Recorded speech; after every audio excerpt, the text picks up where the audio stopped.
Hello, it is Gyan Darshan tutorial. Please like and subscribe my channel. Here I am going to discuss in the condition of India on the eve of independence, Indian economy on the eve of independence, demographic condition of India on the eve of independence. We know that the census, the term that is used, was first of all started in India census in 1881. The first official census took place in 1881, and the census of 1921 from 1881, every 10 year census used to take place. But the year 1921 census was a great divide. Why this is called the year of great divide? Because before 1921, what used to happen sometimes, means suppose what was the population of India in 1881, it was lesser than in 1891 than 1881, or it became more in 1901, it became again less in 1911. But since 1921 onward, it never happened that the population of India shows a diminishing rate. It always shows an increasing rate every year. So that is why the year 1921 in terms of census of India is called the year of great divide. Now let us discuss point by point the demographic condition of India on the eve of independence. तो प्यारे बच्चों, जो India का जो अंग्रेज़ों ने इतना अच्छा से ध्यान रखा था, क्योंकि वो काफ़ी सिविलाइज थे, कल्चर थे, जैसा कि हम लोग को पढ़ाया जाता है, ऐसा वो थे नहीं. They were so ruthless, selfish. तो during British India there was high birth rate and high death rate. अब आप बोलोगे कि क्यों बर्थ रेट या डेथ रेट दोनों ही ज़्यादा थे?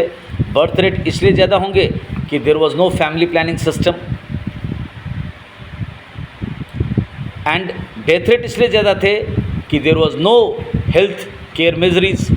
ब्रिटिशर्स ने जो भी हेल्थ के अरेंजमेंट किए थे वो अपने सैनिक, अपने ऑफिसर्स तक सीमित रखे थे. अपने सोल्जर्स, अपने सरकारी एम्प्लॉय, माने जो उनका लाव लश्कर था ब्रिटिशर्स का, चाहे वो इंडियंस का ही क्यों नहीं हो, जो उनके पास काम करते थे, जो उनके स्लेव्स थे, उनके लिए कुछ फैसिलिटीज़ वो रखे थे. सो lack of family planning, there was high birth rate, and lack of health facilities, there was high death rate. Second point है हमारा कि एक्सट्रीमली लो लिटरेसी रेट. भाई ब्रिटिशर्स हमारे यहाँ आए और हम लोग उनके 100-200 साल के बाद भी हमारा लिटरेसी रेट लो क्यों रह गया? तो one of the reason is that since the native Indians were forced to study either in मदरसा or to study in Christian missionary environment.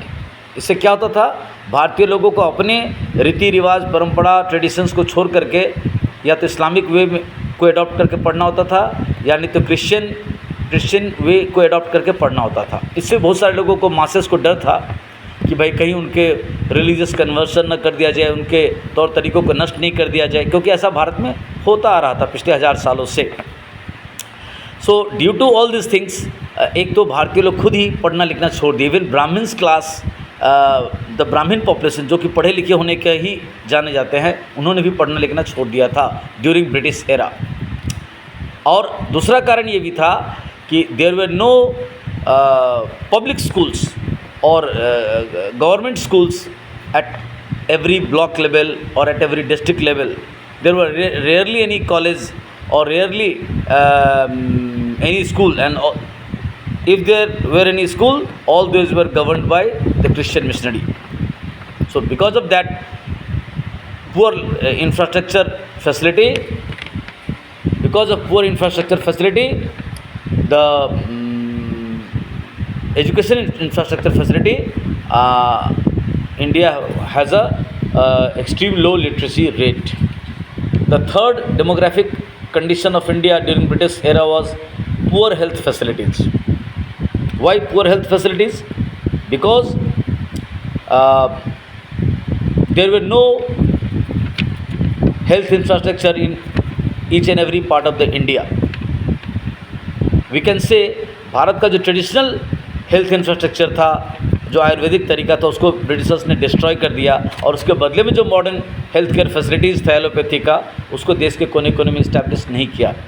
वहीं कहीं हेल्थ केयर फैसिलिटीज़ डेवलप हुए जहाँ पुलिस या मिलिट्री का बड़ा कैंटोनमेंट था, उसी जगह में हेल्थ केयर फैसिलिटीज़ अच्छे थे, बाकी सब जगहों में हेल्थ केयर फैसिलिटीज़ अच्छे नहीं थे। और पुअर हेल्थ केयर फैसिलिटीज़ होने के कारण बहुत सारे लोगों को वैक्सीनेशंस नहीं होता था।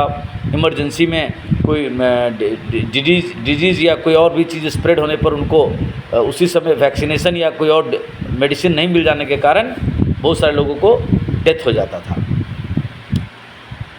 Next is high infant mortality rate. Infant मतलब होता है जो एकदम नवजात बच्चा। अब बताओ, बच्चे में अभी हम लोग थोड़ी देर पहले पढ़े थे कि there was high birth rate. बच्चे जन्म तो बहुत ज़्यादा ले रहे थे, बट बच्चे जन्म लेने के बाद बच्चे की या बच्चे की माँ भी दोनों का ही मरने का रेट काफ़ी ज़्यादा था। The only reason is poor health care facilities, poor nutrition facilities of needy and BPL families, यही कारण रहा होगा।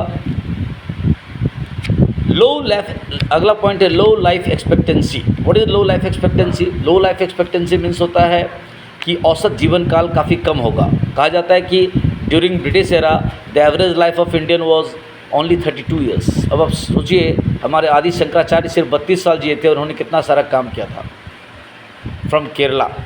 सो during British era the average life of the Indian was only 32 years. Why? Because of poor healthcare facilities, poor vaccination facilities, poor irrigation facilities, poor agricultural infrastructure, poor industrial infrastructure, इन सब के कारण लोगों को रोज़गार कम होते थे। रोज़गार कम होने के कारण लोगों को न्यूट्रिशन ढंग से नहीं मिलता था और पोर हेल्थ केयर फैसिलिटीज़ नहीं होने के कारण लोगों को समय पर वैक्सीनेशन या मेडिसिन नहीं मिल पाते थे और इस कारण से औसतन और भारतीय लोग आज़ादी की लड़ाई में भी बहुत सारे लोग लगे हुए थे, तो स्ट्रगलिंग लाइफ था उनका। इस कारण से औसतन करीब 32 साल लोगों का एवरेज लाइफ था। वाइड स्प्रेड पॉवर्टी, ये भी भारत का डेमोग्राफिक कंडीशंस है। वाइड स्प्रेड पॉवर्टी का मतलब सर्वव्याप्त गरीबी। ये क्यों सर्वव्याप्त गरीबी? क्योंकि क्या बोले, there were lack of sound agriculture infrastructure, there were lack of sound industrial infrastructure, there were lack of sound health infrastructure, there were lack of sound education infrastructure। तो अगर हेल्थ, एजुकेशन, एग्रीकल्चर और industry, इन चारों को ही अगर वो ख़राब रखेंगे और सिर्फ अपने फ़ायदे के लिए ब्रिटिशर्स रखेंगे, और भारत का जो ट्रेडिशनल हैंडीक्राफ्ट इंडस्ट्रीज़ है उनको उन्होंने डैमेज कर दिया और मॉडर्न इंडस्ट्री को हर जगह बैठाया नहीं।